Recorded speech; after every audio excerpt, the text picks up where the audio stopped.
All right, welcome everybody. This is the Transportation Advisory Committee meeting for August 22nd. Welcome back from summer. No, it's not over yet. Thank you, Phil. All right, I'll call the roll here. Nick Here. and Dan, Here. Mark, Here. Phil, Here. and I'm here as well. All right, we'll get started. All right, so the first order of business tonight is to review and approve the meeting minutes. We had a couple copies of meeting minutes. We had, let's see, that was July 11th, and we had, well, let's maybe start with July 11th because that's the one I'm looking at right now. Did anybody have any comments or want to make any changes to the July 11th minutes? They looked good. They looked good to me as well, and I appreciated that they were short.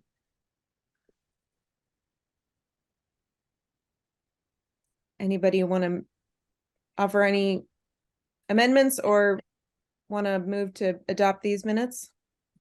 I will. I move we adopt the minutes. Second. Aaron was going to say something and we've lost Aaron. Oh, okay. Well, we better wait. Yeah. Aaron has frozen.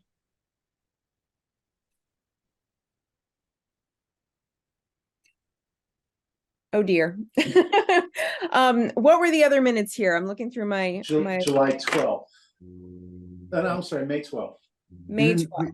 We didn't vote on that when we seconded. Right. Hold the vote or? Yeah, let's hold the vote until Okay. Aaron Until comes Aaron's back. unfrozen. She wanted to say something about that.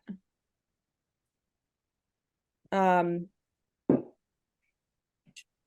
Aaron has She gone. just left. And Moira, you're now the host. There's Aaron. There we go. Here's Aaron. Merely a visitor. Hi, don't know what happened. No worries. You were going to say something and you froze, so we didn't hear what you were saying. I was saying that Terry Ackerman's last name in the July minutes is spelled incorrectly. It's missing a C, and select board is 2 words, not 1. All right. I say we make those changes to the minutes. I move we accept the minutes with those minor modifications. Second. All right. Dan, how do you vote? I vote yes. Mark, Yes. Phil, Yes. Dan, Nick, excuse me. Yes. And I vote yes as well. So we're adopting the July 11th minutes from 2023. We also had the May 12th minutes from our in-person meeting. And those looked very thorough. Thank you, Dan, for such a thorough job. Anybody have any comments or modifications needed? All right, somebody want to move to accept these minutes? I'll move we accept the minutes of, was it May what? 11th? 12th. 12th, 2023. Second. Second. Great. Dan, Yes. Phil, Yes. Mark, Yes. Nick, Yes. and yes as well. All right. I think that we just had those 2 minutes go for this time. Am I correct in that, Aaron? I believe so. That's the only ones that I saw. Okay, great. So Who's taking minutes tonight? yes, that was the next order of business. Who believes they're next in the rotation? So I'm I took not the sure. I've minutes lost for track. July. So who comes after me? I did May. I had the I think it was June 20th. I did send those in to Aaron and Laura. Did you guys not get them? That was probably on the 7th, one day before the 8th meeting that we didn't get, but I assume people haven't had a chance to look at them. That was my, I did get them, Mark, but I failed to attach them to the email, so. Yeah, so next time, I guess, Next right? time we'll do that one. So I believe that would make Nick, you last did them in Yeah, April, so if you could do them I'll do tonight. it. Come on. And I'll write down the rotation so we don't have to do this next month. All right, great. So those are the minutes or we've done the minutes for this. I don't have much in the way of a chair's report. There was a chair's breakfast last week that I was unable to attend because I was out of town, but fortunately Phil was able to fill in for me. So Phil, can I hand it over to you and you can let us know anything that was mentioned at the chair's breakfast that that we should know about? The only thing that I mentioned was that the consultant had either been retained or was about to be retained for the comprehensive planning study. I was towards the end of the meeting and everybody got 15 seconds at that point. Were there any other reports made by other committees that would be relevant to our work here? I think, and this is maybe just a broader statement, there was a discussion of the Public Works Committee about, how things are going from their perspective. And, maybe we can bring that up again later in connection with discussing the planning study. So, I think their participation is very important.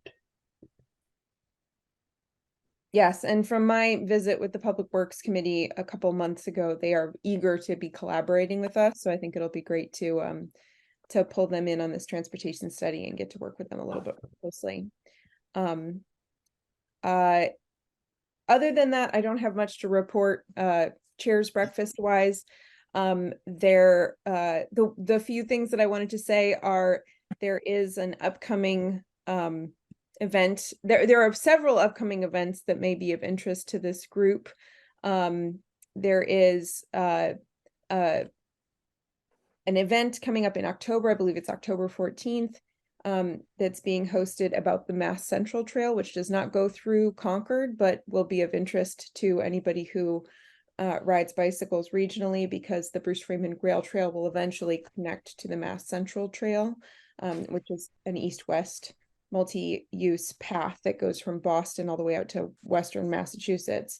There's just a big Boston Globe article about it. So I thought others might be interested to know about that. They're going to do some tours and talk about the history of how the trail came to be. So I saw that and thought that others in this group might be interested in learning more about where that effort is and when the trail might be completed. So What was the date on that again, Laura? Let me just double check it. I believe it is October 14th. It's called the Golden Spike Oh, yeah. event. Something to do with railroad spikes, I assume. Yeah, there'll be both walking and biking tours of the completed sections of the trail close to us in Wayland and Weston. So this is I thought that might be of interest to other people. There are also some other events coming up. Phil, you mentioned an event that you're going to that I thought might also be of interest. It's the Moving Together conference. Right, that's the MassDOT has or used to have an annual conference in person. Then it was put off because of the pandemic, and it went on as a online version, but they'll restart it again this year as an in-person event. And I have a ticket to attend that. And that is in September, but I can't remember what the date is. It's October 4th, 2023. It's in Boston at the Sheridan Boston. Right, yeah, October 4th. And it's an all-day conference from 7:45 to 4:30. And the reason I thought it was worth mentioning is that it has workshops on pedestrian, bicycling, and public transportation infrastructure, programming.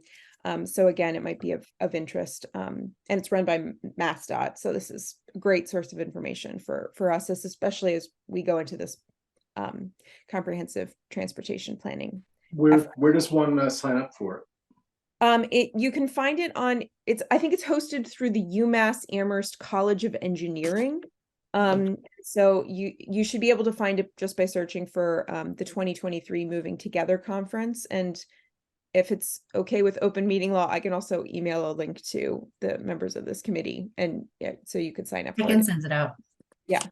We'll just have to make sure that we aren't all attending workshops together if we're gonna go. Or we'd have to announce it as a public meeting.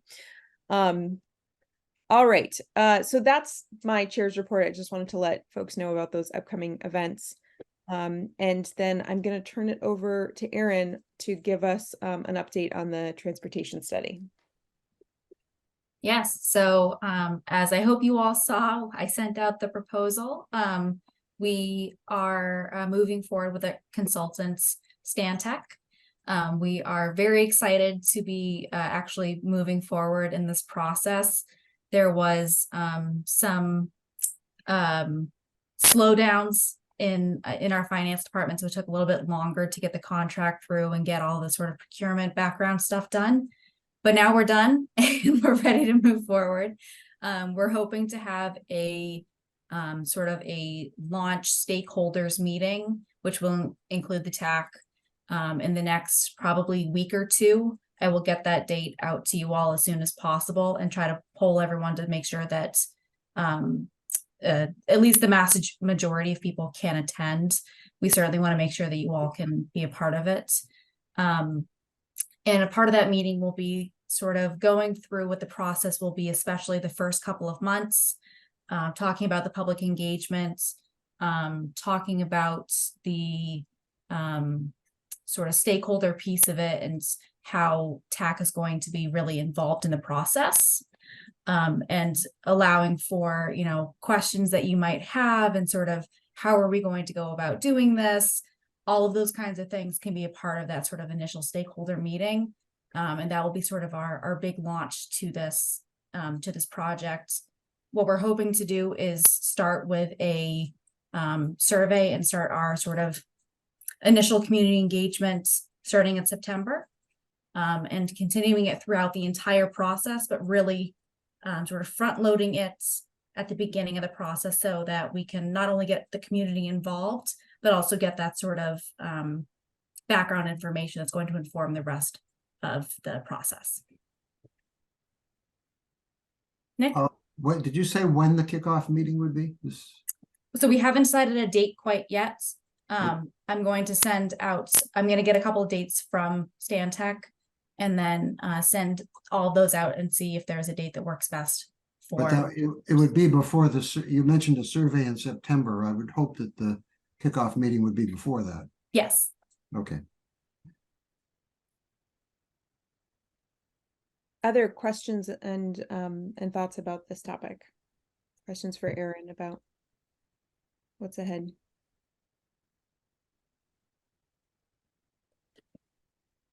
All right. Easy enough. All right. And did folks get a chance to read through the Stantec proposal? If you haven't yet, I just highly recommend reading it. The case studies in particular are really interesting. And I think that, you know, we had talked in previous meetings about other communities to look at that are, you know, have gone before us, learning lessons from other communities. And, you know, there's a lot of great work out there from both more urban environments and from relatively comparable communities in that proposal. So I'm looking forward to learning from the folks over at Stantec. One thing I can note too is one of the reasons that we really like Stantec is the team that we're going to be working with. So 2 of them have actually worked with Concord before. They were with a previous consulting firm that worked with Concord on a different study. So they're familiar with Concord and have a lot of that sort of background knowledge that we think is going to be really useful. And they also have someone on the team who is sort of their data and research person, but whose background is actually in working on historical things. So we think that that's sort of the perfect meshing for Concord, because obviously we're a very historic town and we want to make sure that we're taking into consideration all the, the historical nature of Concord when we're looking at street design and things like that, and making sure that we're doing things that blend well, but are also moving us forward into the right direction of safety and multi-mobility.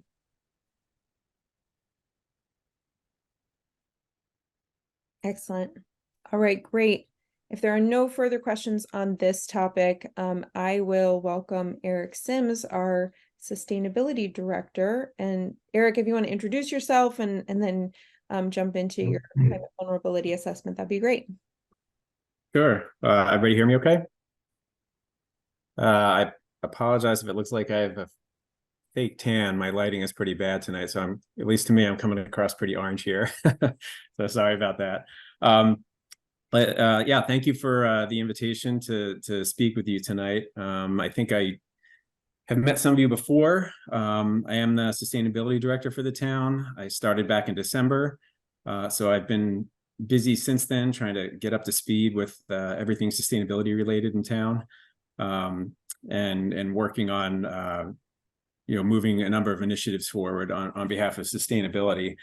I'm also here tonight representing the Climate Action Committee on this particular topic of the climate vulnerability assessment. Most of you are probably very familiar with mobility being one of the 5 pillars in our climate action and resilience plan. I'm sure you're all familiar with that. There's obviously a lot of connections and overlap between transportation and mobility and sustainability. And so what I want to do is maybe just give you a little bit of context on the climate vulnerability assessment, and then I'd be happy to take any questions that you have. So the idea here is that starting actually a few years ago, the former Climate Action Advisory Board, which has become part of the Climate Action Committee, was interested in the town looking at doing a climate vulnerability assessment. And so the idea behind this is that as climate's changing, there are a lot of factors that are changing along with it. And the town is going to be vulnerable on a number of different fronts as a result of climate change. And so we think there's value in looking at what those changes are and how climate change in particular is expected to impact Concord. And then based on those changes and impacts, what those vulnerabilities are and how we can work to address those. And as I said, there's a lot of overlap between sustainability and transportation and mobility. So we certainly think that transportation will be a part of a climate vulnerability assessment for the town. So the assessment, we're picturing it to be multi-sector. So obviously transportation being one of those, but there's a lot of other areas that are going to be relevant here. More broadly in the planning department, natural resources, health, public works with infrastructure, first responders, so police and fire, even tourism and our building department. So right now we're currently reaching out to a lot of different boards and committees that are affiliated with a lot of these different departments and divisions, with the hope of helping them to sort of see the connections here and hope to have their support in doing this and trying to move forward with this. So it's something that's been discussed for a little while, and we've had some shifts in committees, so there's been a little bit of hiccups with moving this forward. As I said, there was the Climate Action Advisory Board and the Comprehensive Sustainability and Energy Committees, which just a few months ago merged into the Climate Action Committee. So we've been, sort of working on getting momentum behind the combined priorities of those committees. And then, as I mentioned, starting back in December, when I started, there had been some gaps in my particular position. So there had been a little bit of hiccups in momentum there as well. So right now we're really looking and are interested in trying to move forward with a climate vulnerability assessment. A full climate vulnerability assessment is a large undertaking, and not something that is cheap. So some of the things we've been discussing related to that is the possibility of breaking it into pieces, and focusing on some different sectors, and pursuing funding to focus on different sectors. We're not exactly sure where we're going to start yet. There's still discussions about that. But right now, we're really just trying to build consensus across the town, across departments, committees, boards, divisions, to make sure that we have the support that we're hoping to get to try to move forward with this. So as far as transportation goes, I think there's some obvious connections that I don't, some of you have probably already thought about in your role in the committee here. So things like storm and precipitation, the frequency of storms and precipitation and intensity. So rain, snow, wind, as those change as a result of climate change, they will obviously have impacts on transportation, both in terms of infrastructure, as well as people actually moving around. What does that mean? Things like extreme temperatures, again, having impacts on people themselves. So as people are moving around, especially when it comes to non-motorized transportation, what does that mean if we're having more and more extreme heat events? People who are trying to walk places, bike places, what kind of infrastructure needs to be associated with that in the face of a changing climate? And even things like stormwater and stormwater infrastructure. I mentioned public works before. So, how can the town through public works be planning to address, climate change and vulnerabilities there, with things like stormwater infrastructure that obviously have impacts on both motorized and non-motorized transportation across the town. So again, obviously lots and lots of connections here. So, I've been working with Aaron since I started. So I'm familiar with the fact that you guys are moving forward with the comprehensive transportation study. Also that there's efforts to update zoning for parking requirements, efforts to look at transportation demand management, especially when it comes to businesses. So we're having these conversations, and obviously these, go across a lot of different areas, including sustainability. So where we are right now is the Climate Action Committee has put together sort of a background document that's been shared with you. And we're asking committees and boards to, look at that. Hopefully they see the connections between this proposed assessment and their work. And we're really just trying to garner support. And ultimately, we'd like to be updating the select board. Again, this has kind of been in the works for a little while, but hopefully soon we'd like to update the select board. And as part of that, we'd like to demonstrate that there are other entities in town who see the value in doing this assessment as well. So that's kind of the overview of it, and why and how this request has been put forward to you guys, as well as some of the committees and boards in town. So I'd be happy to take questions if anybody has questions about the assessment itself, or anything else related to it. Yeah. Laura, okay. Yeah. Hi, Nick Pappas. When you say a vulnerability assessment, I imagine, and I'm thinking of what we might do, I imagine I would need something like a statement saying, this is what's going to happen. This is what we think of the worst case we should design for.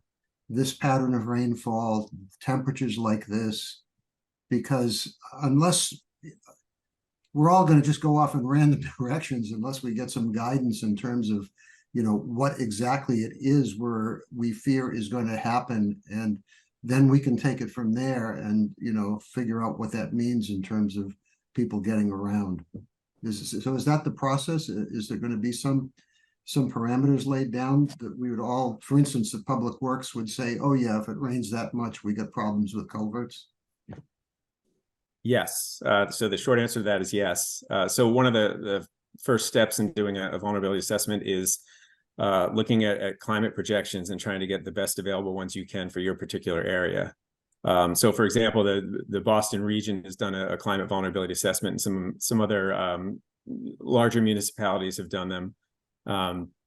in the case of the greater Boston area, you're looking very broadly at things that include, coastal factors like coastal storms and sea level rise and things that aren't immediately relevant to Concord. But yes, the first step is looking at existing models, looking at the tools to downscale those models to as closely as you can project what the anticipated impacts and conditions would be for Concord, and then using that as a baseline, determine how to best plan for and respond to those threats and those vulnerabilities.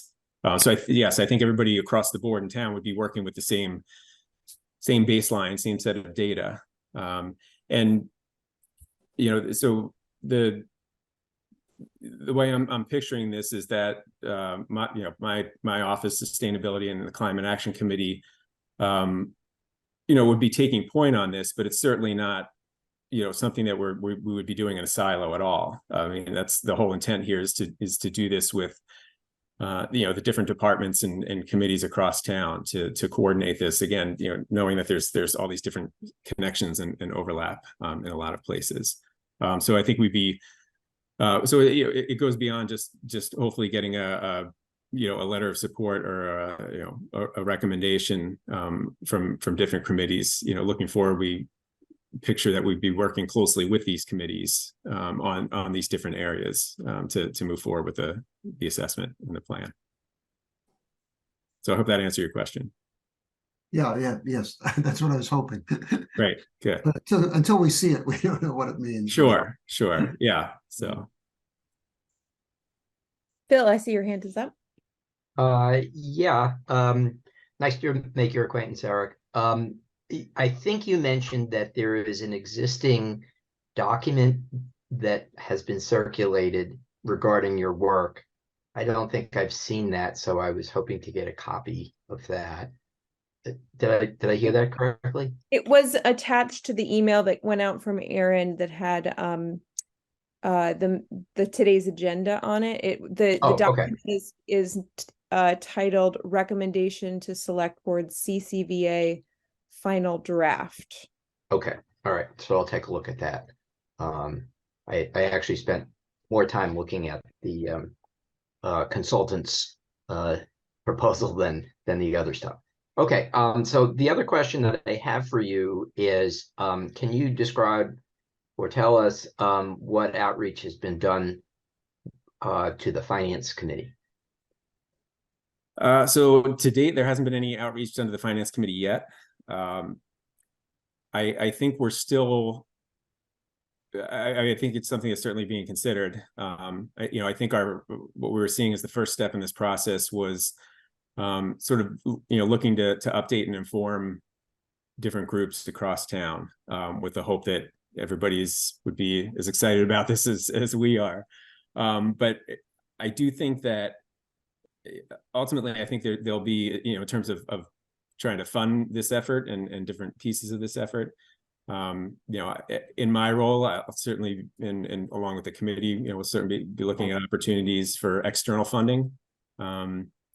There's some out there. There isn't necessarily a huge amount, but there's some out there, and so we'll be looking at external funding, and I think there's also the question of approaching the town to see what can we potentially include through town funding, and I think that's pretty open at this point. I think there's still some work that needs to be done in terms of where we might start and what we might focus on first. So, for example, the first step I mentioned before, the downscaling of data. I think my understanding is there's been a bunch of work done on that already from some different organizations. So I don't think that's something that we're necessarily anticipating having to look for funding for, or at least not very much. But then once we get into some other elements, like, for example, there's probably some real value in doing a hydrologic study for the town, really looking at what are the threats from precipitation, flooding, even drought. How do those things impact the town across a lot of different sectors? And so, you know, in that case, if we have something we want to focus on, then you know, we can look for specific external funding to do that. And then you know, maybe hopefully there could also be some money incorporated in the budget for, you know, matching funds to help us secure those external funds. So I don't think there's not a detailed funding plan yet, because I think we need to prioritize first. But I do think it, you know, when the timing is right, which probably won't be, hopefully not too far out, you know, that there'll be more discussions with, you know, the finance committee, and in terms of trying to figure out what role the town might play in helping to fund some of this. So I have a follow-up question. Given you're relatively new to the town, have you had an opportunity to take a look at the Public Works Department funding request from, I think it was a couple of fiscal years ago? I have not. Okay, so I think that would be something you might want to take a look at, in part because it was a fairly exhaustive study of how to finance bringing our current infrastructure up to snuff, required a fairly substantial amount of money, and was not supported by the finance committee or the selectmen in, you know, deciding on budget priorities. And of course, it would require, outside of town finance, you know, the typical levy-based finances. This would require some other source of funding to actually undertake. But I think it would be informative for you to see what was done relatively recently. Great. Yeah, thank you. And I think one of the things that we'll be doing is, you know, as we begin to have these conversations with a lot of the different relevant departments, you know, such as Public Works, you know, I think we'll get a better sense of you know, what each of those departments' priorities are, or committee's priorities are, and how they may fit into this process. And then, you know, looking at what numbers might be attached to that, and how to best pursue that. So I know one thing that is sort of related to that. One thing that Public Works is working on right now is you know, investigating the possibility of a stormwater utility, which you know, folks may agree or disagree with, but just investigating that process to see if that is a you know, a good model for Concord. And you know, if something like that does come to be, then you know, that's you know, potentially a way to you know, secure more, what's the word I'm looking for?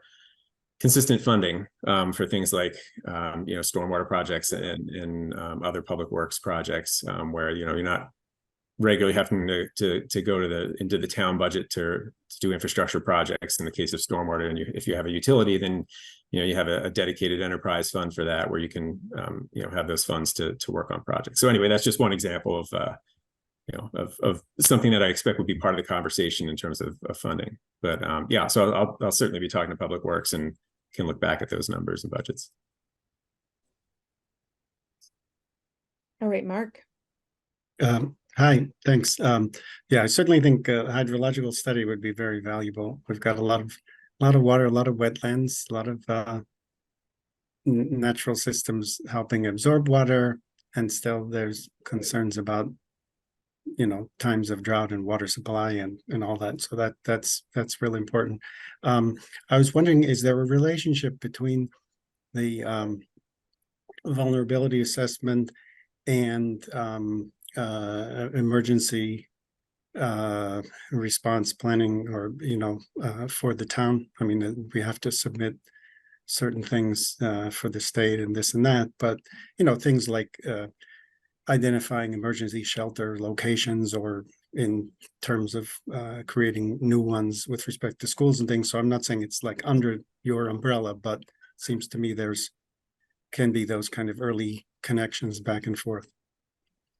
Yeah, absolutely. So you may be aware that the town just updated its hazard mitigation plan, which you know, certainly includes some of that. You know, obviously there's vulnerabilities in terms of natural hazards, and, you know, planning around that, and, you know, a lot of the emergency services, you know, have a lot of their plans in place, and they certainly relate to the hazard mitigation plan. I think a difference between, at least one difference between a hazard mitigation plan and a climate vulnerability assessment. I mean, obviously you're still talking about threats. I think a hazard mitigation plan is really focused more on current threats and vulnerabilities. Whereas, you know, climate vulnerability assessment, you're really trying to integrate projections, climate projections into that, to plan forward more. But I think those two definitely, you know, dovetail, and fit well with one another. And I think that's one example of, you know, town efforts that I think will help to inform a vulnerability assessment. So for example, Public Works is also in the process of working to develop an integrated water resource plan. So looking across it, you know, drinking water, storm water, wastewater, how to better manage those in terms of infrastructure and policies and funding. And obviously, you know, that is going to need to be looked at through the lens of vulnerability as well. So I think there's a lot of these pieces that the town has either done or is currently doing that will lend themselves nicely to a vulnerability assessment and helping to support those efforts. I had a couple questions as well. Mark, if that answered your question. I'm fine, thank you. Thanks, Eric. So I'm curious if, speaking of budgets, if the vulnerability assessment will dive into it all, how these vulnerabilities might play into our municipal budgeting, especially when it comes to our road infrastructure, just because, I mean, looking at the general projections of what climate change is going to do to road budgets, it's going to make them much more expensive over time because of, you know, these extreme temperatures and flooding, obviously. So I'm curious if it's going to get into sort of the nitty-gritty of like what the town can expect moving forward, budgeting wise, if they're, you know, trying to maintain, you know, the roads to a certain pavement condition index, or, you know, like, are we going to get into that level of detail with something like this? I think ultimately that's where we're trying to lead with this. You know, I don't know if an initial assessment would get into the nitty-gritty. I think it depends in part on, you know, if we try to tackle this in pieces, as I mentioned before, which, you know, may make the most sense, and, you know, in terms of funding something like this, because you can imagine, so this is it's sort of a very comprehensive endeavor. So yes, but so if for example, if we were to, you know, look at, you know, transportation, then yeah, I think you could, you know, have a study that would sort of get to that level. I think what we're trying to do right now is work on, you know, just making sure that we sort of have a common starting point across the town, in terms of folks seeing the value of this, I would think, and again, how it relates to them. But, you know, getting back to your question a little bit more, I think that, you know, one goal of this, I would hope, would be that, you know, whatever comes out of this assessment and the different components of this assessment would be to help the town with capital planning. It would help us to focus and prioritize on, you know, what would be the most vulnerable elements that we have, and how we can best invest to address those, which obviously has short-term implications, but also longer-term implications in terms of money. So if we're tackling these problems intelligently from the beginning, through this process, then hopefully we're not, you know, backtracking and spending a lot more money later on, as part of that process. So I think across the board, I'm hoping it would help to better inform the capital planning process for, you know, infrastructure and all different kinds of projects. So, you know, and I mean, it's interesting too, related to that, it's interesting, you know, it seems like more and more, for things even just like, you know, credit ratings, towns and cities are being asked by, you know, ratings agencies, you know, what are you doing in response to climate change? How are you planning for this? and I think that you're seeing more and more how that can impact things like credit ratings, or, interest rates, things like that. So I think there's a lot of folks on the financial side who are interested in seeing what towns are doing, and they're going to be much more likely to want to, invest in towns that have invested in this as well, in terms of planning. So, Yeah. Two more quick questions from me. Sure. One, just in terms of like the transportation specific elements that you might look at vulnerability wise, I would really love to see, I would be really interested to see which of the neighborhoods in Concord are particularly vulnerable to being cut off during a flooding event. I just was up in Vermont, in Waterbury and Morrisville. So I was reminded of how vulnerable some neighborhoods can be if there's a low-lying road next to a river or a culvert that's undersized or a bridge that's vulnerable to flooding. And given our community and all of our rivers, I've been really curious to see where our vulnerabilities are in terms of where would we need to be evacuating or bringing people supplies and things like that. So I'm super supportive of this, especially given this historic flooding that they've just had in Vermont for the second time. And I also was up in Vermont during Irene, so it hasn't been that long since they had that historic flooding. So very supportive. And then my last, so that's a question. Do you think that you'll get into that in terms of neighborhoods and vulnerabilities on that level? Or is it, you still think it's more high level? Just trying to get a sense of, what you might focus on. Yeah, I think it's a good question. I think right now, the tendency is to be thinking a little bit higher level, but that brings up a good point, is that one of the other things that's been discussed a little bit is the opportunity and the value in looking for collaborative opportunities on this. So obviously, we could look at this strictly through a Concord lens, and to some degree we need to, about in terms of impacts on our particular town. But obviously these issues are a lot bigger and broader than us as well. So, if you want to talk about flooding, then, we're part of a larger watershed. So a lot of the vulnerabilities we're going to have are going to be probably pretty similar in surrounding communities who are also in our watershed.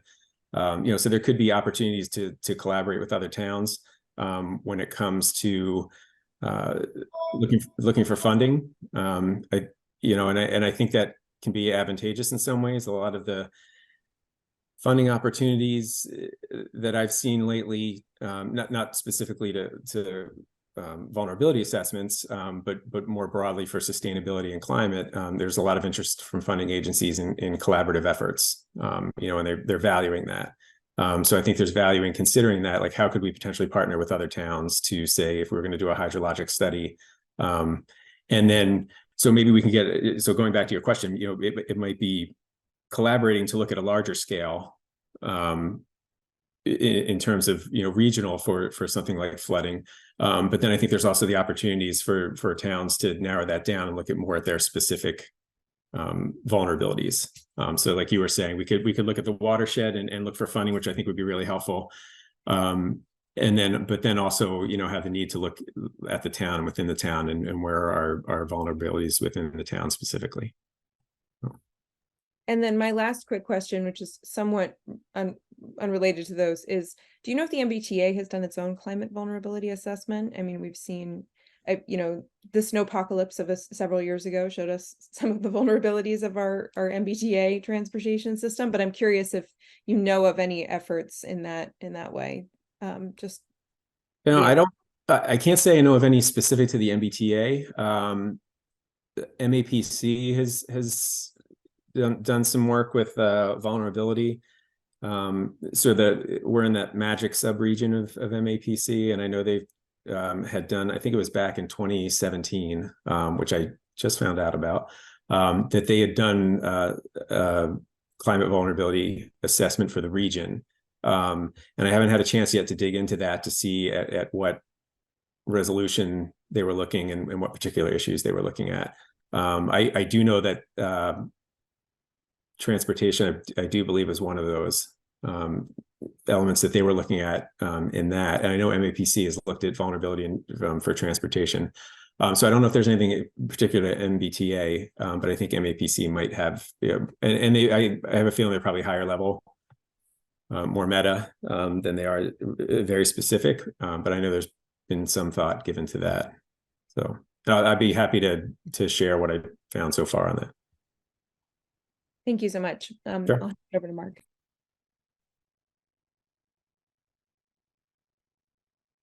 Mark, you go ahead. Sorry. Okay, thanks. Yeah, no, I want to second the comments that Laura made about maybe together with Public Works identifying local transportation related vulnerabilities in terms of I'm sure they know quite a bit about it. I know on Monument Road there was a culvert that became an emergency because it wasn't maintained and it would have cut off a big part of town. So that kind of thing could be very important and raise interest with residents, and which I think is important. Get support that these things really matter. I think the idea about regional hydrological study certainly makes sense because there's no subterranean walls between at the border of our town and other people. So that really sounds like the best way to kind of spend the money.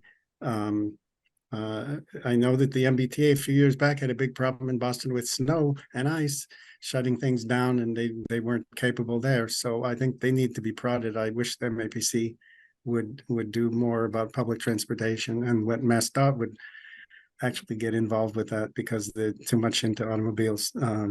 But one last thing I just wanted to mention, I think, Eric, at the beginning you mentioned something about it, but I'm curious about whether there's an ongoing plan to sort of educate the public and bring them along with, climate assessments and climate, future climate projections and potential local impacts, because I think our experience in town has been it's when there need to be expenditures and complicated trade-offs and things like that, that it's not as effective to try to give people all the information at the end of a study, but to kind of, as there's certain milestones or things, kind of test the waters and see what people ask. And so I was just curious if you could say any more about any thoughts on bringing the general public along. Everybody's busy with so many other things that it's only when it's like, what, we got to spend a few $1 million, then what. Yeah, sure. So I think, my understanding, and maybe I'm not entirely on the mark with this, not having been here very long, but I think with the creation of the Climate Action Resilience Plan in 2020, I think a lot of the focus has since then, in terms of engaging with residents and the public, has been focused on greenhouse gas reductions and what can residents do to play their part in that role. And I think there's probably been, so through that process, I think there, we certainly touched on climate impacts to some degree. But I think an important part of this process is going to be engaging with the public and also with the business community. So I would imagine that, so what we're trying to do initially here, I think, is make those connections and garner support sort of, within the town, as I mentioned, through departments and committees sort of internally.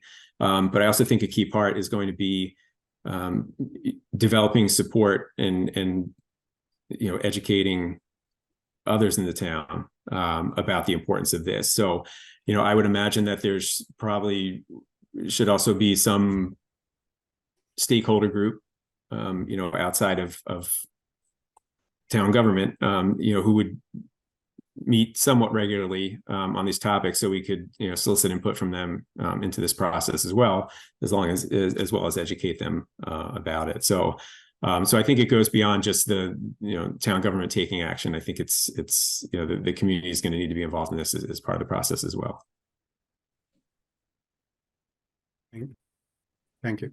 Sure. Nick, I saw your hand up. Did your question got answered? one thing that I just wanted to point out, Eric, you probably already know this, but Climate Preparedness Week is a week of action that is organized by a nonprofit called Crew, and they typically partner with libraries all across the state, and our libraries have been involved in it for many years. So if you're looking to build support from the public on this particular issue, I think that it's from September 24th to September 30th, so it's coming right up. But I'm sure that the library has already got some things planned for that week. They typically do at least something climate related during that week. And this is like the perfect topic tie-in. But yeah, thanks for mentioning that. I mean, I obviously haven't been around for one of those yet, but I'm aware of it, and I've been some communication with the library about that, and you know, some of the programming. So I think you're right. I think it could present an opportunity. One of the things I've been trying to work on since I've gotten here, but which certainly needs some more momentum, is more communication with the public from the sustainability office. You know, so I think we're and residential engagement is one of the work groups within the Climate Action Committee, and so we've been starting recently to talk more about you know, what can we do to get more momentum behind residential engagement, including from the sustainability office on topics such as this and others. great. So Eric, can you give us a brief sort of like, what are you looking for from the town committees that you're talking to? What input are you looking for from us? Is this for us to send? I know that there was a draft letter attached to the packet of materials. If you want to give us sort of an overview of what you're looking for from us. Yeah, so I think right now it's really just I would say we're hoping to get high level support, you know, in terms of support of the concept of moving forward with this, and impressing on town leadership, you know, select board and others about what we feel is the importance and the need to do this. So you know, we're hoping that through conversations like this, that we can have you know, boards and committees come along with us and express their support. Right now, it's I guess the level of support would be that you know, they're supporting the Climate Action Committee in you know, trying to spearhead these efforts and get momentum behind you know, having the town commit to doing a climate vulnerability assessment. And you know, I think our hope is that if we can show that there's support across departments and committees, you know, that ultimately that might help to make an argument for doing all of this, and potentially even, you know, looking for some funding down the road to help with these efforts. So, you know, I think as we move forward a little bit more, you know, the idea is that we'll continue to work with all the different committees to, you know, dive deeper into what those connections are, and what kind of what they would be hoping to get out of a vulnerability assessment. You know, so I would imagine, you know, coming back and working with all you to better identify, you know, transportation, you know, how you see a climate vulnerability assessment supporting what it is you're hoping to do with transportation moving forward. And again, doing that with a lot of these other departments as well. Yeah, so at this point, you know, I said we're looking to you know, go to the select board, and I think it you know, may just be an update to them. I mean, I think the Climate Action Committee, through their charge, is you know, it's already, you know, I would imagine that this is seen as something that we should be doing in support of the climate action plan and our resilience plan. You know, so I think we're just looking to establish that foundation of support behind us moving forward with these actions, just to demonstrate that it's there. So hopefully that makes sense, but feel free to let me know if it doesn't. It looks like Mark has a question. Sure. Yeah, I would say that I certainly think that this committee is highly supportive of this, and would like to urge the select board to give this a its full support and importance. It also occurs to me too that, I mean, we're later in the meeting, we're going to talk about transportation priorities, and one of the priorities is maintaining the quality of the transportation infrastructure we have, which we're kind of behind on in terms of budgeting and thinking about other ways of proactively funding transportation maintenance, infrastructure maintenance improvement. But vis-a-vis what you're talking about, if we say we want this culvert to work for 20 years or 30 years or whatever it is, replacing size culvert with the same size culvert might not be a good investment if it looks like there's a certain percentage risk that we might have to handle twice as much water in a single event or more. So I think this all dovetails in an important way. Yeah, I agree. And I think that's a great example of what it is we're trying to do here. I mean, the town is going to need to be investing in infrastructure and other things anyway. I mean, these are things that have to be done. So I think if we have a vulnerability assessment that could really help us to inform how we go forward with those and what those needs are, so that we're investing wisely. I do have one clarifying question. So the committees that you've spoken to who are supportive of this effort, have they submitted their own letter? Do you have a sign-on letter that you'd like us to add our committee's, sort of endorsement to? What's the mechanism here for us expressing our support for this effort? So far, we've had committees submitting their own letter. I mean, I think we sort of just, suggested that the template that we shared, just for the sake of ease, but you could certainly feel free to use that or not use that if you wanted to move forward with this. But yeah, I think at the moment we're probably looking for individual letters or statements of support that we'll compile to, hopefully be able to show support across a lot of different sectors throughout the town. Great, thanks for the clarification. Sure. With that in mind, do we want to take action on this item? Anybody want to move to do anything? Well, I'll move that we draft a letter of support for the climate vulnerability assessment. Mark, was that a second?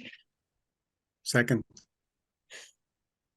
All right, who will draft or let's vote on it. Dan? Yes. Bill? Yes. Nick? Yes. Mark? Yes. And I'm a yes as well. So who will draft the letter? We do have a template to work off of, so it should be relatively easy. You know what? I will draft the letter. It is relatively easy. So I will nominate myself to draft the letter. Thank you, Laura.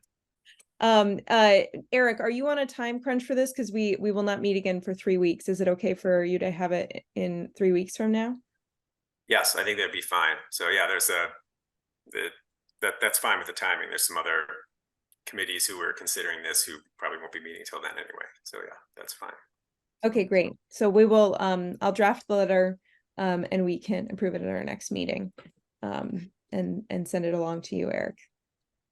Terrific. Well, I thank you again for your time. I appreciate it. And assuming that we have the opportunity to move forward on this and make progress, we'll certainly be looking forward to hopefully working with you. And I encourage anybody to follow up with me individually or the committee. I'm always happy to come back and talk to the group if there's more questions or thoughts or ideas.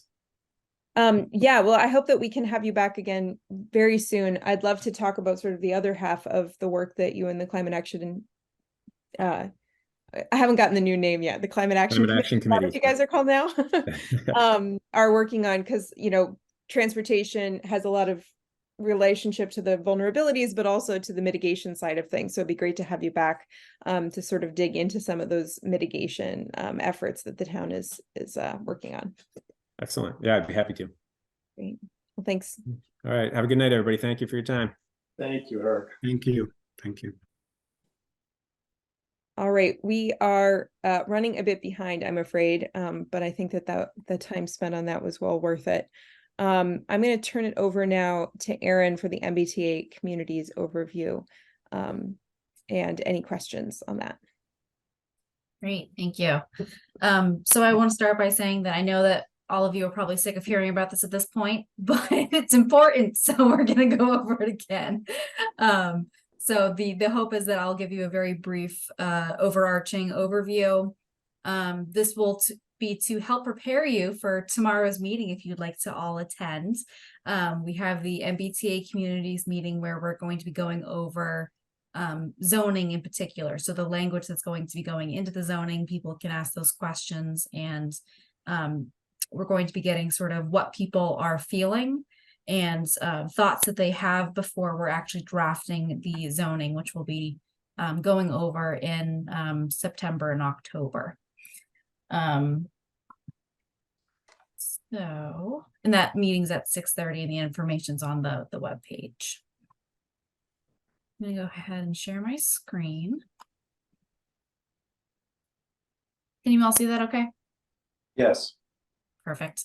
All right.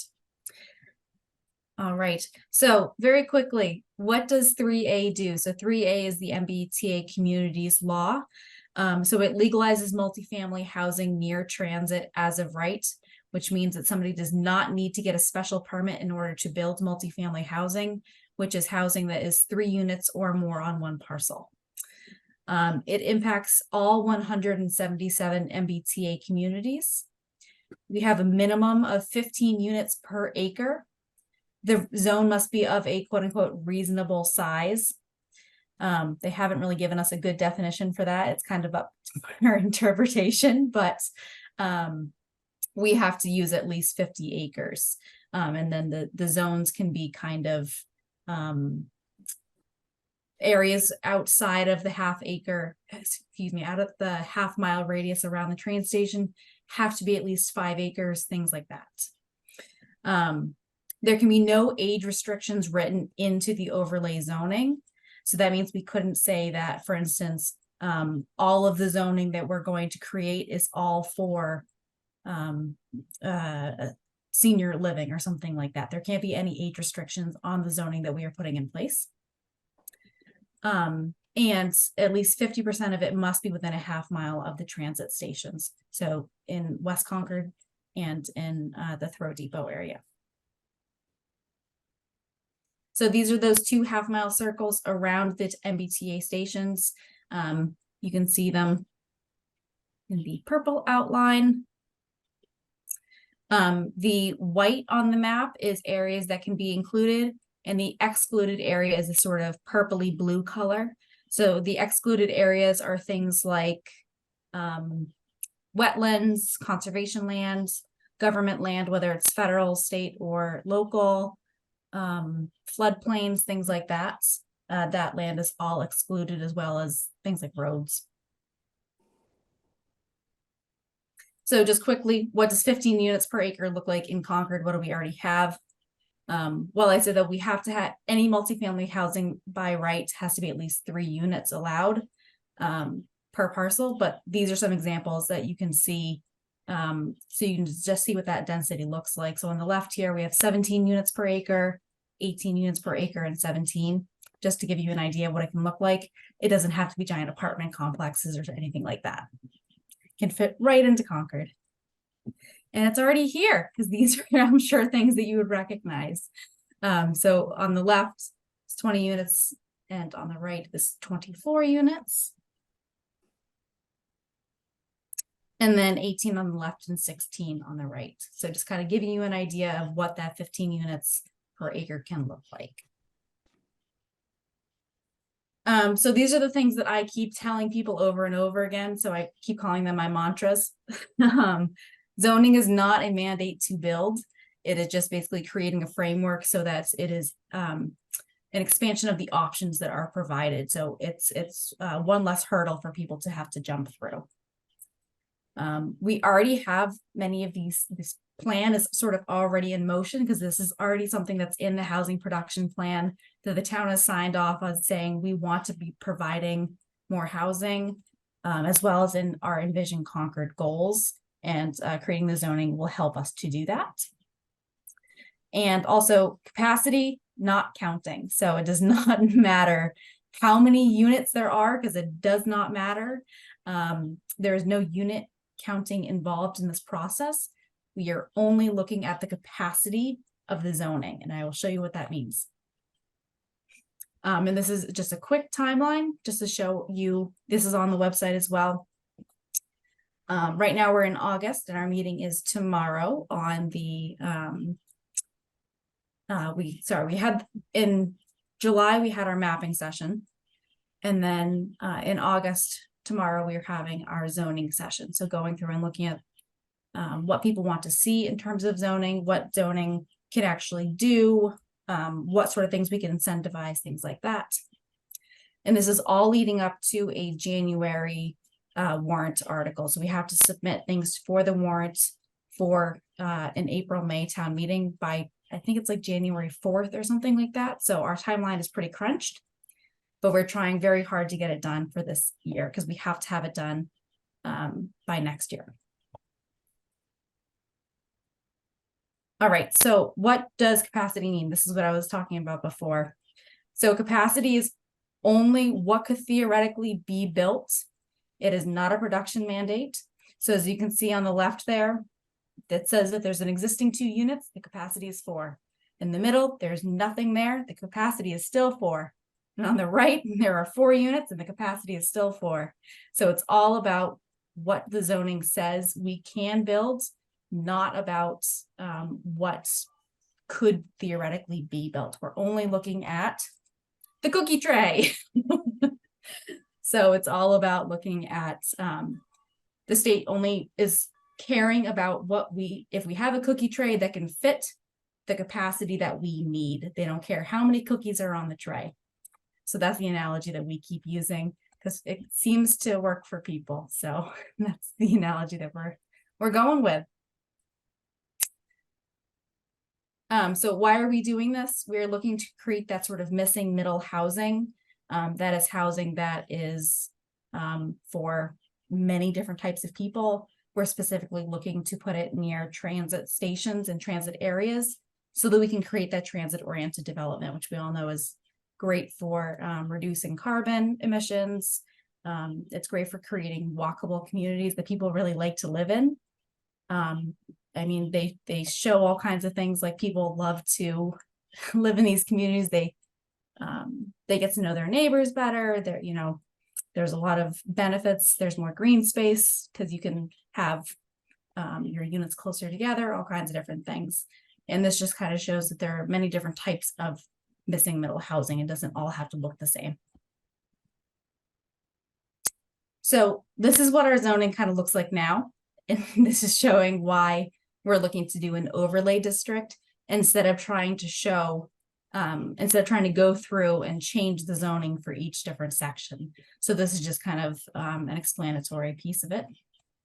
Because as you can see, there are many, many different types of zoning, and we're looking to just make it so that we could potentially put, it's just an easier way to do it so that somebody, if for instance, you're putting something into the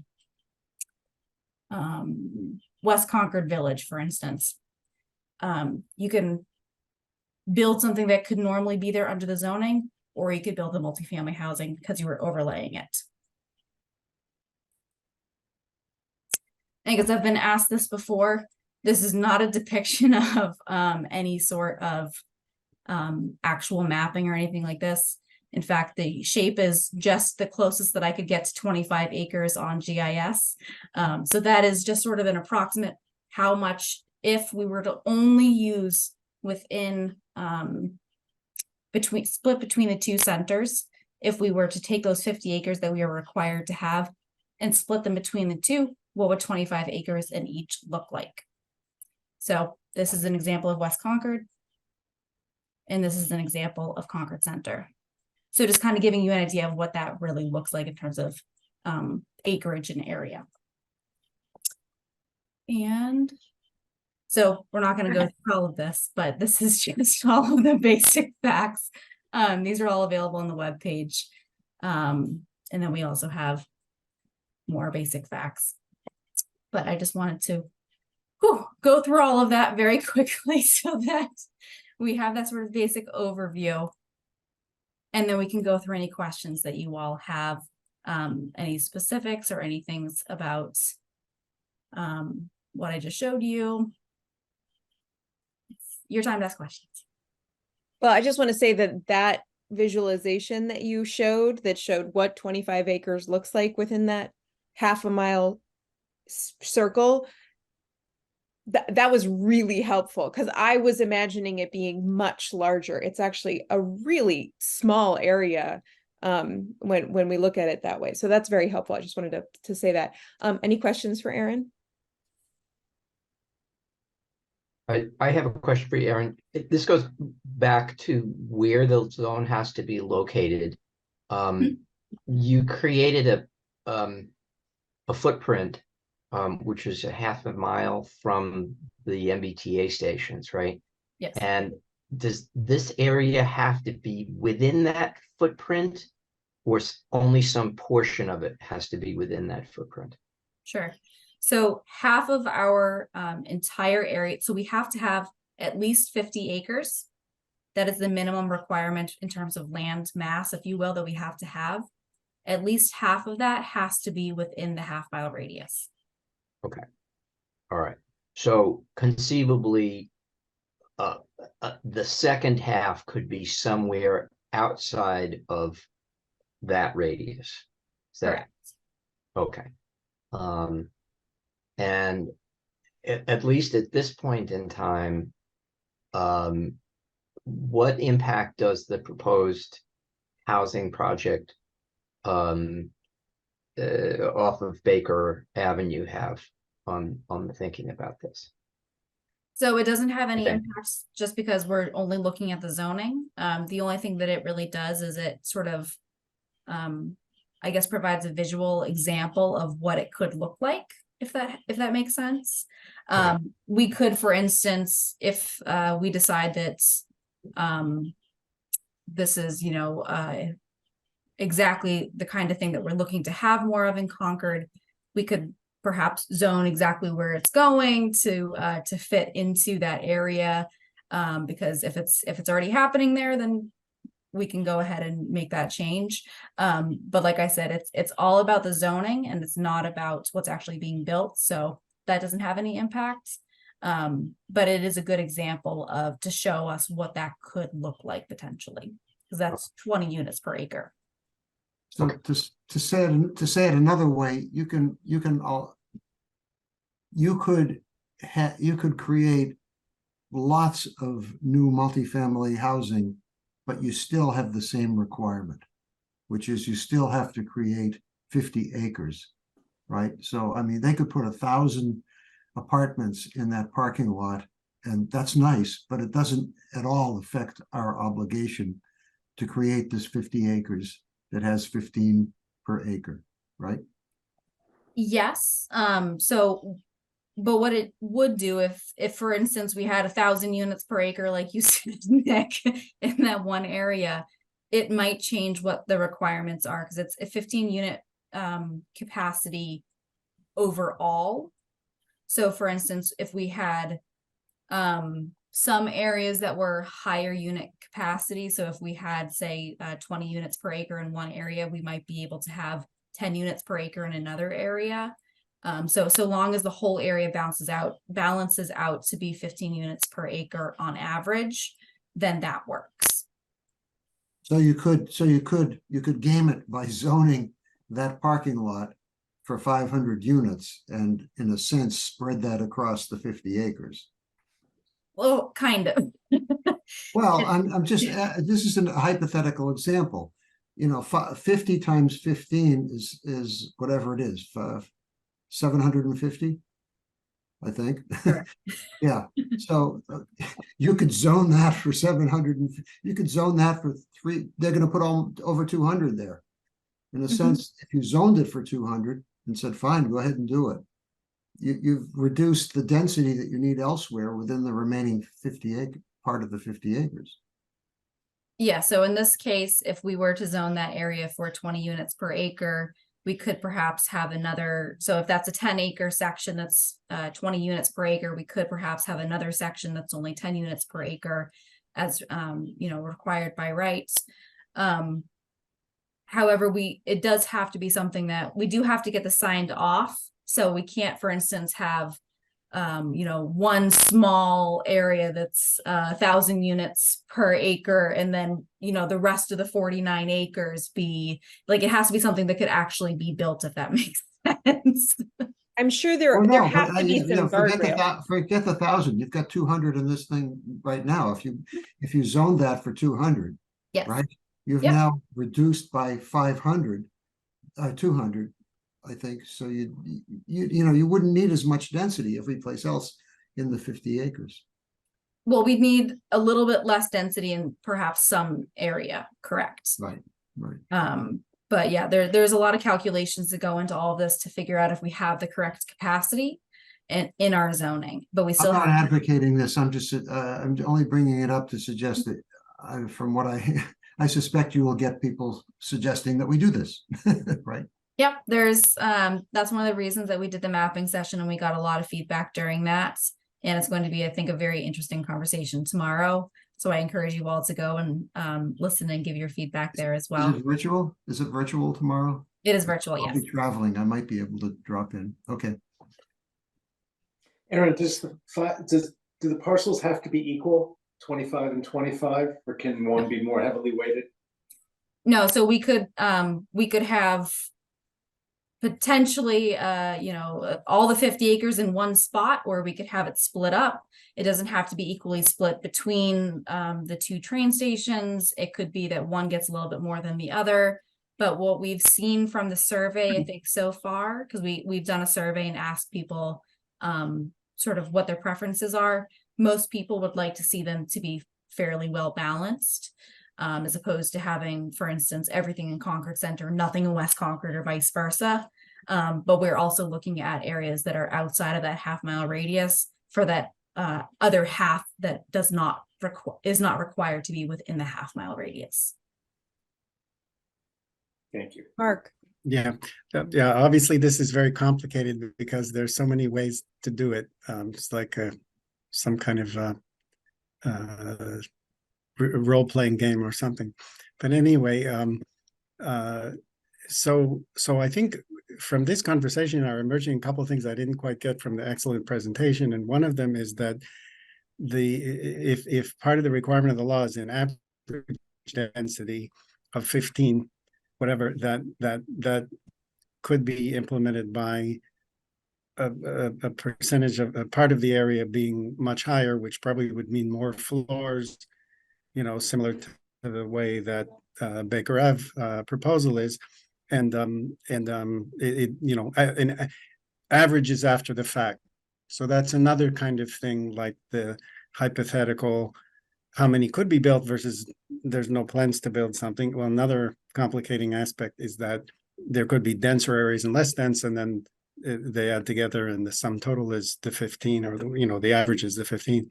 The other question I have is I understood even from the first presentation in Harvey Wheeler about this, that the and you mentioned it again in the presentation, certain areas are excluded. So wetlands makes sense.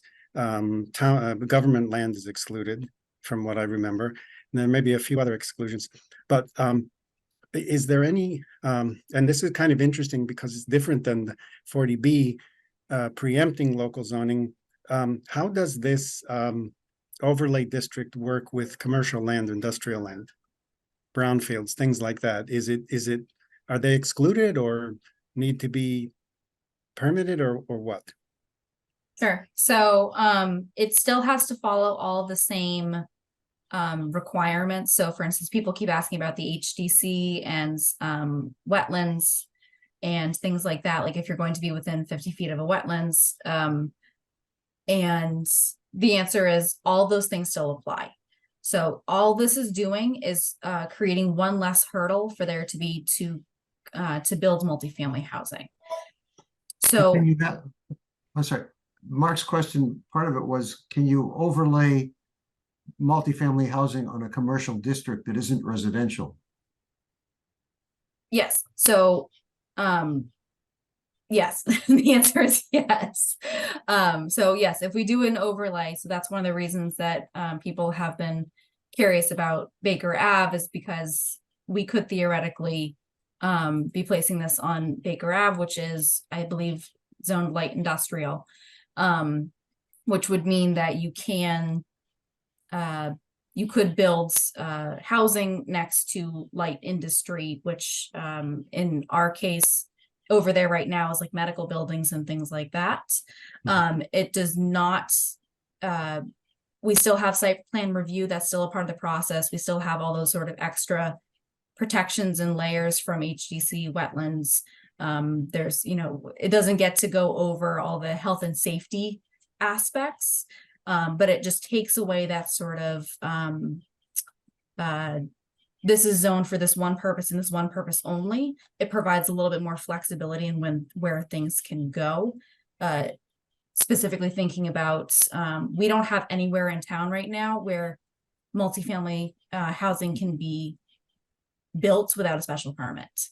So every time you see like a house gets turned into a duplex, for instance, they have to go through a special permitting process in order to do that. With this, that would become much easier, is kind of the idea. So this also, I think, interacts with one of the requirements, I believe, and I'm not sure when it gets checked, is that it has to be economically feasible for development based on some thought. In other words, the zoning, the other zoning laws that would simultaneously apply and not be preempted by the overlay would not, should not be so prohibitive that it would be unaffordable for, unprofitable for development. So it's interesting to think about how the size of an individual plot or property affects this, because in some of the residential areas, the lots are very small, and to do economical high density development might be more costly than on a site which has a large lot, which might currently be commercial or industrial or whatever. And anyway, I mean, I'm just thinking about how the developability clause in the law is affected by the locations and the type of property, Yes, size of the lots. that's one of the reasons why there's that reasonable size is what we're calling it. You can't, for instance, people keep joking, well, can I rezone, that one person's house that always leaves their trash bin out too long or something like that. We can't do spot zoning, but we're looking to create areas of reasonable size so that if somebody were to, for instance, buy like those parcels that I was showing you, or those homes that I was showing you, those were small parcels and they had 2, 3, sometimes more units on them. So it shows that it can be done on a sort of a smaller scale. A lot of those are properties that have been redeveloped. So they were a single family home and they were redeveloped into a multifamily home. And you said something else and it slipped my mind. Maybe it'll come back. Yeah, I mean, I just kind of that, I mean, if you consider 10 acres, that's one property versus 10 acres, that's 110th acre properties. That is a different development proposal, right? We're also going to be doing an economic feasibility analysis, which will come after we do the draft zoning, because we have to have something for them to take a look at.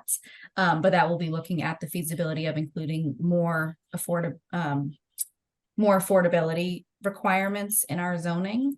So looking if that is economically feasible in our area.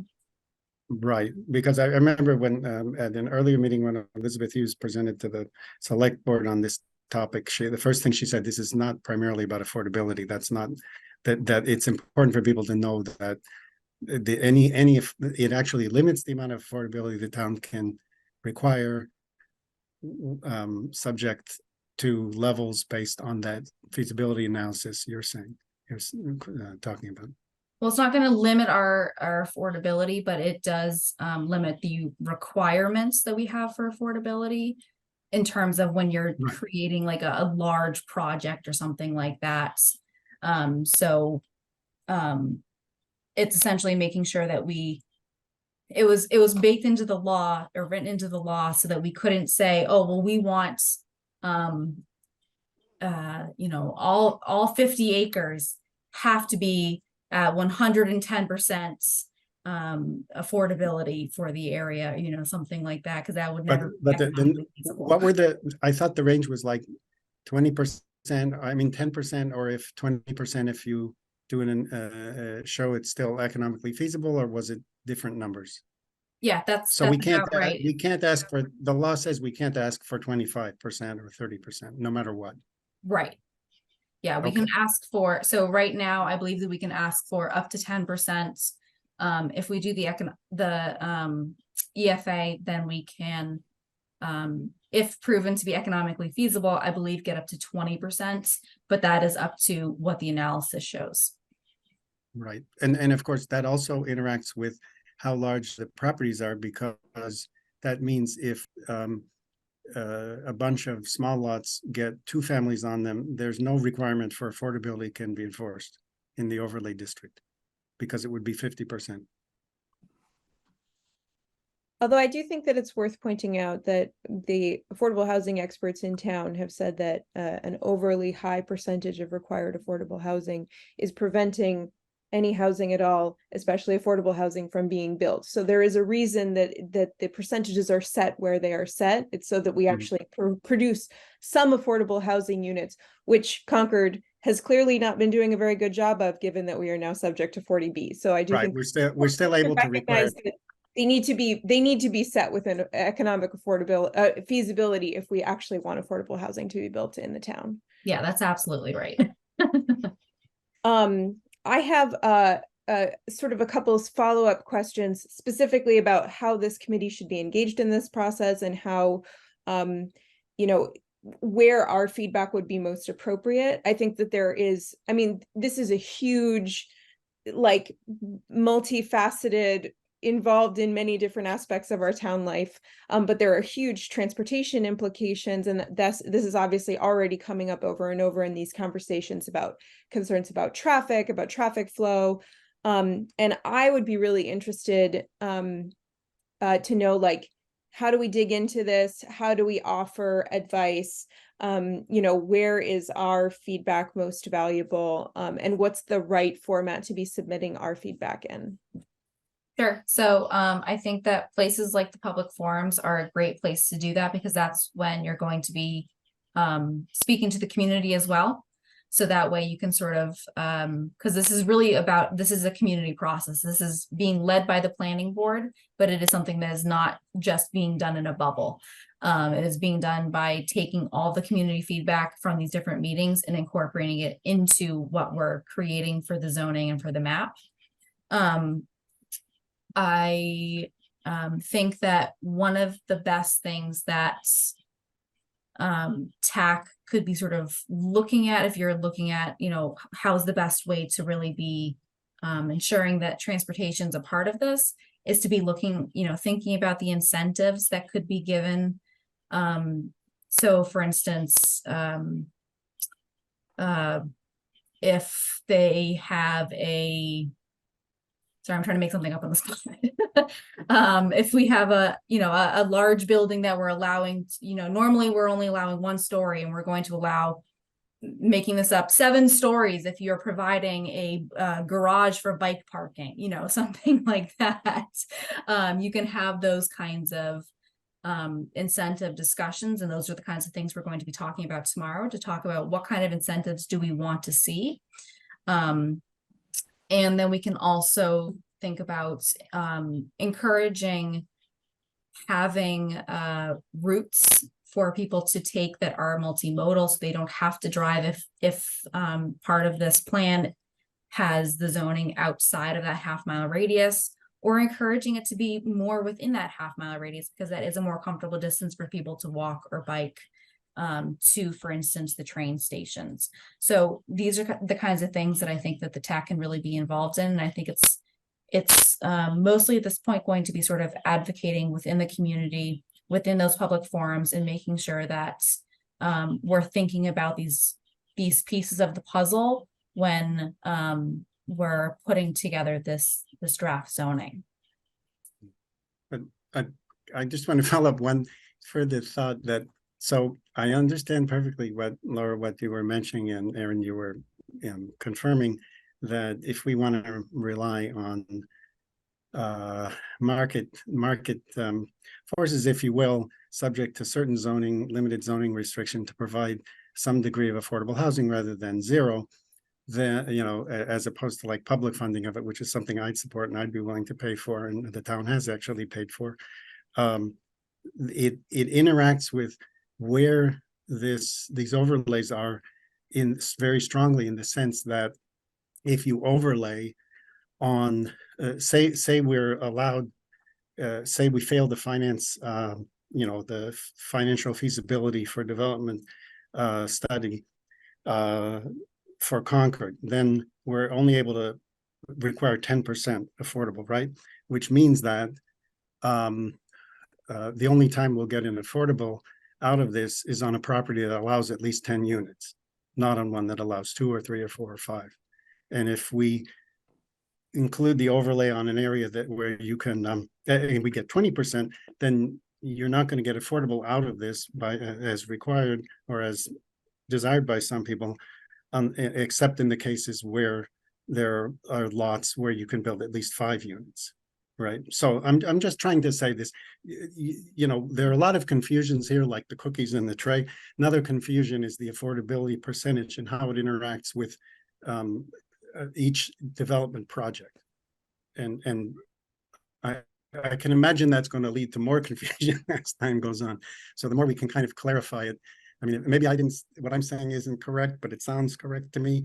Be good to double check that. So, Yeah. And I hear too, the state is can I still throw working something this into out. this? I heard somebody say the state is still working this out as they go along. So I don't know, things may change. Yeah, we're very much flying the plane as we build it at the same time. There's been, you know, changes and clarifications that have come along the way. We go, that's how you interpreted that? Wait, hold on. We thought it was something different. Yeah, tell it to the judge. Tell it to the judge, I'm afraid. Yeah, so there's certainly been some things that have changed as we go. But also remember that, you know, this, like you said before, Mark, this plan is, or this 3A requirement is not about creating affordable housing. It's about creating more housing, because the idea is that we are in a housing crisis here in Massachusetts. I mean, you know, across the world really, but across the US, but specifically here in Massachusetts, it is becoming incredibly expensive to rent, to buy, to do anything. And so by creating more housing, we're going to be having more opportunities for people to be able to afford a home. Even if it is at more market rate, the more housing we have, theoretically, the lower the price could be, or at least we're providing more opportunities. Yeah, and this doesn't have anything to do also with whether they are ownership or rental units, right? Correct. It's totally blind to that. Correct. So can I just throw in one potentially confusing point, and this might be of interest.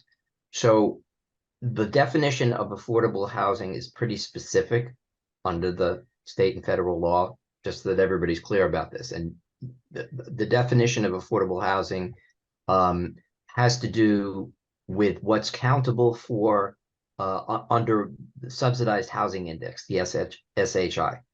So it gets really complex, but the bottom line is that there are quote unquote affordable units that are countable. And I have to push back a little bit on what Laura said. I think Concord has actually done an excellent job of creating countable affordable units. We were over the 10%. We are only short of the 10% by a handful of units, like 5 or 6 of the 3. Thank you. Of the, how many is the total housing unit number in the town? Something like 15 or 18,000, something like that. So we are very close to the number. The number is complex because when you have rental housing, all of the units in the project count, even though only 25% or 20% of them are income restricted. Okay. And that's, just a quirk of the way the law works. But I think maybe to clarify and restate what Erin just said, I think the concept is if you simply provide more supply of all housing units, you're going to manage to meet the demand and lower the price. So, if you have middle income units, which are not income restricted, even if you have a flood of those, it's still going to affect the price of units and theoretically make them more affordable over the region. So hopefully that's helpful for people in thinking about this. It's separate from 40B. It doesn't have to do with making units affordable by people of a specific income demographic. It's trying to hit the issue of lack of affordability for even people of middle income now. And that's, I think, where the state's going. I'm sorry to cut you off, Phil. And I know that I participated in this conversation, but I do want to just draw us back into sort of transportation land. We're talking a lot about affordable housing, which I think is a really important and valuable conversation to have, but given our charge, thinking about how transportation interacts with affordable housing, certainly, but like interacts with this multifamily housing zoning, I think is really important. So if we have any, but I do think that we should all be fully engaged in this and really understand the ins and outs of all of this. But we are short of time also, so I do want to bring us one nexus here between transportation and higher density and more affordable housing would be the parking requirements that our planning department requires. And I've heard a lot of people over the past year or two talking about that is restricted for businesses coming into town, and it also seems like it would be part of the economic, the financial feasibility of developments in terms of how much parking you have to put in. With the Baker Ave thing, I really think they could save a lot of money if they didn't have 2-level garage under one of the buildings and only 1 level, because it's below the water table in that area. It's got to be very expensive construction. I believe it's below the water table. I saw on a drawing that they had a gigantic hydraulic wall around the basement, if I'm not mistaken. So parking for sure, how it interacts with this zoning bylaw, I would think would be important. So I don't know if that's a separate part. I mean, Erin, are you or Elizabeth or who can tell us about how the town implements and enforces parking requirements? And is it only going forward, or can it change going backward? I mean, could we say have a moratorium on parking requirements for businesses or new construction for 2 years? Or, do we have enough parking, too much parking? Do we want to use parking lots for other things? Sure. So we are undergoing a study, if you will, an analysis is a better term, of the parking zoning requirements, specifically about the zoning, and looking at things like shared parking. So that's exactly why, because if you change the use from, say, a business that only requires, say, 5 parking spaces to one that is going to require 15, then you have to go, even if you're in, Concord Center, where are you going to build that parking? Can I make one quick question? Laura, can I just say one thing? And this is about transportation. We will we'll be taking public comments at the end, Moira. I'm sorry, Okay. but just in our process here. So what we're going to be doing is taking those requirements and analyzing them and seeing where we can, for instance, not have to have those businesses go through a lengthy and expensive process to get those those parking requirements waived. And so we're starting that process now. Part of that is going to be looking at, for instance, how many parking spaces are really necessary for new units that are being built, things like that. Some work has already gone into this. There's already been, the parking study from 2012 now. And then there was the update through MAPC just before the pandemic. And so we're going to be building off of that and off of some of those things we've already looked at.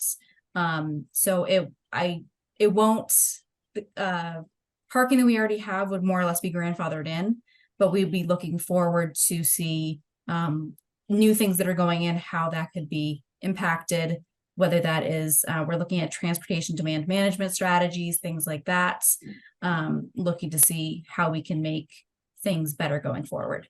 But I guess you say grandfathered in, but if there are allotments, I wonder if, we could have like a carbon market, or we could have a parking market where some business suddenly changes its use and it requires half as much parking. Do they give those parking places to someone else or not, or what? I mean, again, I agree that it makes sense to reduce the requirements going forward. I think there's a big consensus for that, but what can we do about what we already have? It's just a question. I'm not expecting you to have the answer, but I'm just saying that it seems to me we ought to inventory all the parking that we have and see if there's better use for some of that land. Sure. And that's something that, Mark, maybe you and I can have a longer conversation about some other time, because I think that there's more to dig in on in that. I would love to learn more about the limitations and challenges there. I would propose that we actually put the parking analysis, is that what we're calling it? The parking analysis on an upcoming meeting, and have those who are involved in that come and talk to us, because I think the fact that this is happening at the same time as MBTA communities is very good. And sort of to tie this into our next agenda item, I also think that how do we make whatever area is rezoned within Concord for multifamily housing the best place to live without a car, going back to something that we talked about in our last conversation. How do we encourage developers to think deeply about how to make their spaces friendly to people who are walkers, friendly to people who are cyclists, friendly to potential future public transportation services that might come into play? I've stood at a lot of bus stops without shelters and benches this summer in other communities around Massachusetts. So thinking about planning for those things and working it into our, if not our required zoning language, then incentivizing it, encouraging it, providing guidelines for it in a variety of ways, so that we can make sure that any new multifamily housing, especially affordable housing, is extremely welcoming to those without cars, so that we can really make the most of whatever rezoning is going to happen here in Concord. So I want to just say, so this meeting is tomorrow. There's a meeting tomorrow evening. It would be great for us all to be there. Aaron, in terms of public meeting law, we can all attend as long as we're not conferring without declaring it a public meeting. Yes, so chances are you will not all be in the same breakout room, so you are all set there. If you, for instance, did have a 3 people in it, three, yes, in a breakout 4, room. I think it would be, I assume it's 4 if the total number in the charge is 7. Our right? quorum is correct? 4. Yeah, so if 4 people were in some venue, they shouldn't talk. Yeah, So then you could let us know and we could switch your room. All right, so I hope everybody can come to that meeting tomorrow and stay engaged in this process. And I think my next steps out of this, I would like to put on a future meeting agenda, talking about parking, the parking policies and how they interact with this. And also perhaps talking more about traffic demand management, policy levers that we could be recommending to the select board. You know, I will direct, everybody here to take a look at the traffic demand management strategies that the city of Boston has. I mean, obviously it's a much more urban environment. Not all of them are applicable to us, but they basically have like every traffic demand management strategy you could possibly think of in a document. And we could basically pare it down and edit it and make it into something that we could apply here. And this is for traffic demand management strategies can be applied if somebody is applying for a parking variance, applying for, this could be used in the incentives if they wanted to go up a story. Okay, well, if you earned 25 points in traffic demand management strategies, then you can go up a story because you're going to really make it possible for people to live there without a car. Those kinds of strategies moving forward.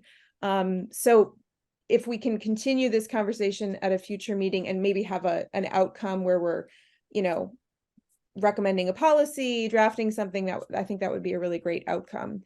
Any other things that we should sort of put on our next meeting agenda on this topic? I don't think we have a decision point today, but anything else that we should note for a future meeting?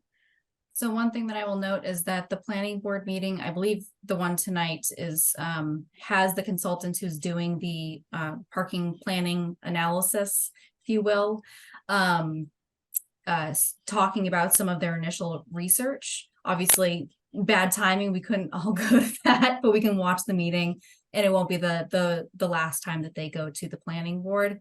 So those are going to be either good meetings to attend or to later rewatch. Aaron, could you arrange somehow for somebody to send the tag warning when that video gets posted to remind us to watch it? Because I think parking is important for a lot of reasons. I will definitely try to remember to send it all to you, and I apologize if I don't. I'll try very hard. Also, the next time the consultants are coming to the planning board, if it works with our schedules, I think it would be fabulous to, you know, have a joint meeting and get the real rundown and be able to participate in that meeting and ask questions. Because I know that those consultants are paid on an hourly basis, so we wouldn't want to waste valuable time having them do the same presentation to us separately. So if that's possible to arrange for the next time they're presenting, I think that would be really valuable. Yeah, I can certainly look into that. Great. If there are no other, so it is 8:50, so we're coming up on our 9 o'clock deadline. I don't want to keep people late. We did not get to our continuing conversation on transportation priorities, and we also have not reached talking about Nick's fabulous letter that he drafted on the Riverside Commons. If we can briefly touch on that and postpone further conversation about public transportation to our next meeting, is that okay for everybody on the committee? Yes. Okay, great. Just to briefly touch on the Riverside Commons letter, since that was something that we discussed at our last meeting.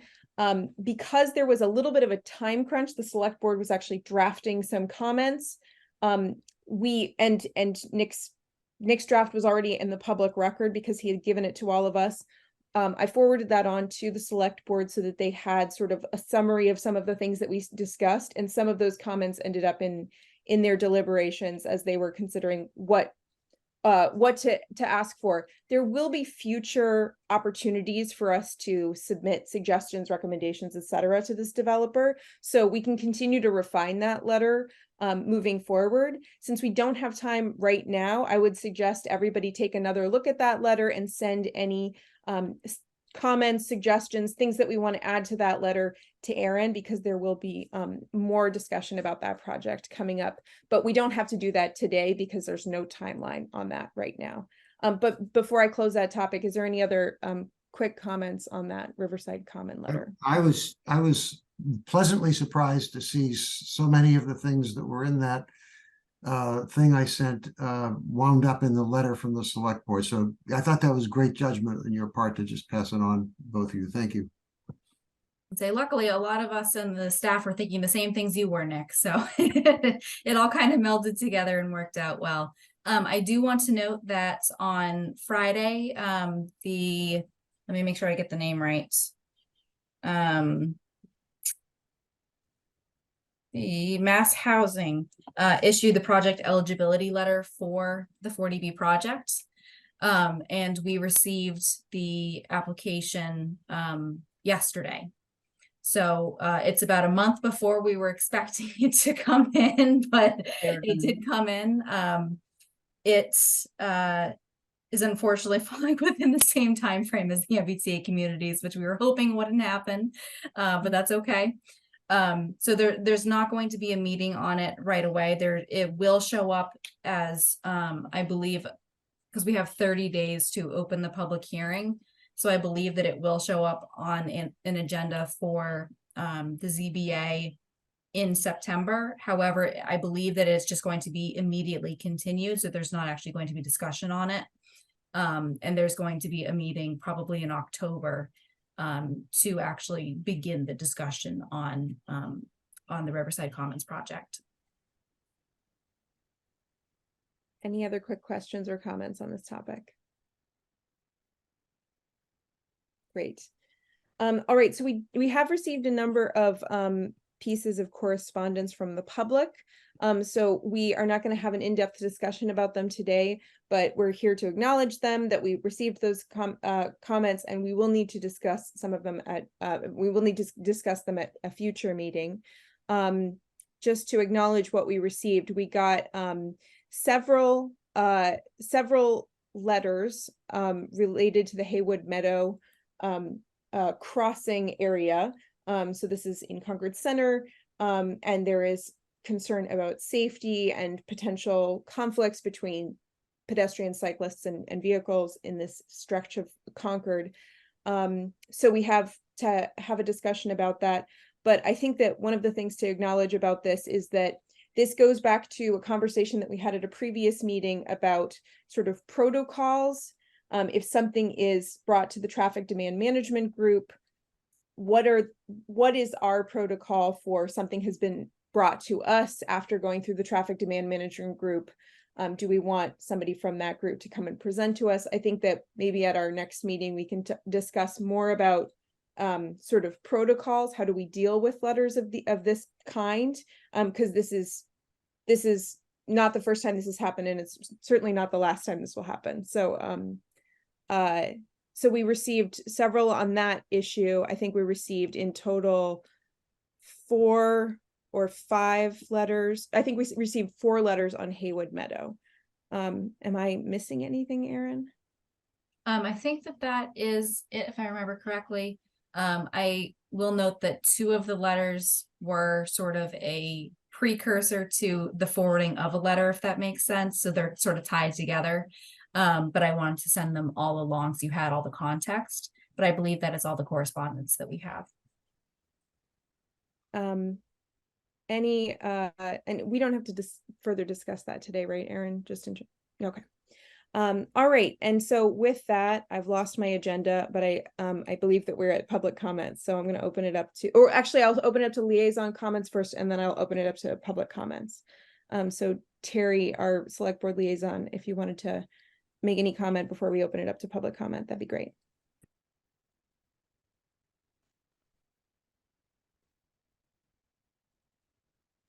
I see Terry appearing here. Terry, you are muted. There, is that working? Yes, we can hear you, but we only see the top of your head. Oh, yeah, sorry about that. I don't really have any comment today. But I'm really glad you're going to be working with the traffic management group. I think that's going to be a big improvement to the process. Anyway, great meeting. I don't have any other comment. Thank you. Great. And I believe Moira, I know that you had something, you raised your hand earlier, so let's start with you. thank you for your great work. You're so important to everything. And my business is communication, so I really believe in looping committees. And so, you know, I've been on enough committees and in Concord long enough to see enormous amounts of brilliant people work on things and see them fail just because there hasn't been good communication. So I really, really appreciate that. In regard to what you were talking about with parking, I come from an area along the Hudson where even back in the 70s, when the professionals were moving out of the city and they didn't really want lawns to take care of, they built these beautiful, nice apartments, middling housing, which is what we're talking about building. I sat on the HPP committee with Keith and Lee. I know all the stats. I know it all perfectly.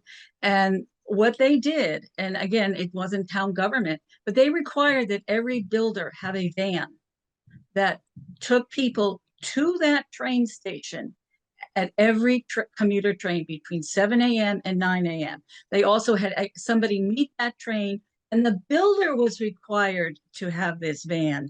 Just like you are requiring your builders to do sewer systems nowadays, with the way the climate change is going. And if we are going to get serious about this and not spend our lives in committee meetings, we need to take strong stands. And one of these strong stands is saying to builders, you're going to make $20 million on building condos. Because I think they're, you know, I know about the 40B. That's 10 acres. So there's part of your cookie right there, Aaron, you know, in West Concord. You know, I'm not thrilled about it, but that's going to happen. So if you're going to give 12.5 acres there, you got 12.5 acres there. I'm just saying we have to get practical and we have to get clear on what it is we want. And if climate is our issue, and it is our issue, we all saw what happened in Vermont. We all saw what happened in Maui. I get flash floods all the time and I live on Thoreau Street. Then we need to say to the builders, you don't want to build affordable here. We understand land is expensive. Concord is never going to be cheap to live in. That's the reality. No matter how many houses you build, people are going to want to live in Concord. It's a national park. It's a historical place. It will always draw people. You can talk to any realtor at South Bay and they'll tell you the same thing. So if the builders are coming in and they're going to build these apartments, let me tell you, if you watch the Metro list, affordable list, the last apartment for single in Arlington went for $3,000 a month. So let's be realistic about the reality. We are building luxury middling housing. It's not our fault. It's just the way it is. This is life. It's all over the world. And that's okay. I have no problem with that.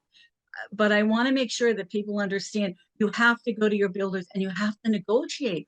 Who's doing the negotiating for Concord? Who is making these builders? If you want to come and build, you know, 45 condos on that 5 acres, then what are you going to give me in return?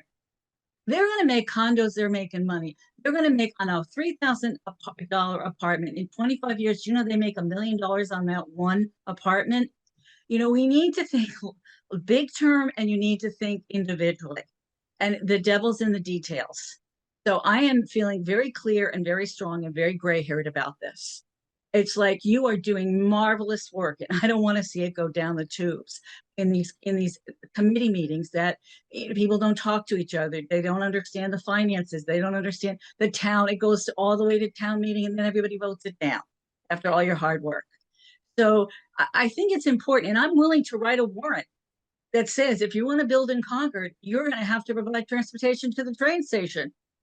I mean, why not? We got rid of the bottle bill. I mean, we created the bottle bill, so why not create the builders having to give, you know, you're not going to put a gym, then you're going to have a van. Let's think of creative solutions that are practical and let's present them. Maura, thank you so much for your comments and your work in the town. I know you've been on a lot of committees. Janet, go ahead. You had an announcement about an event right at the beginning. I just thought I'd give you an update on the other transport related event coming up. 1st of October, the electric vehicle rider drive. And I have an update from Janicetti. So far, there's 247 attendees. She's looking for about 300. And she's anticipating that we'll get about 10 to 12 test drives per vehicle and 15 to 20 per dealer. And obviously there's an overlap there. So it's up to 240 possible test drives.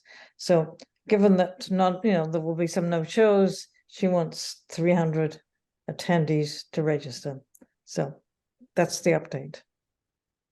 So Janet, thank you so much. I knew that I forgot an event. That was the one I forgot. Yes, the EV test. I mean, it's been public knowledge for some time. So. Janet, real quick, can you just tell us where that event is taking place? Of course, it's going to be at the high school. Okay, yeah. Which is 500. Well, what is it? I should know the address, but you all know where the high school is. Excellent. All right. Any other public comments? All right. Thank you all so much. I would entertain a motion to adjourn. Adjourn. Second? Second, Dan? Yes. Nick? Yes. Bill? aye. Mark? Did I say that already? Yes, yes. Yes. All right. Well, thank you all so much. It was a great meeting, and we will continue the conversation in 3 weeks. We'll send out an email with the date.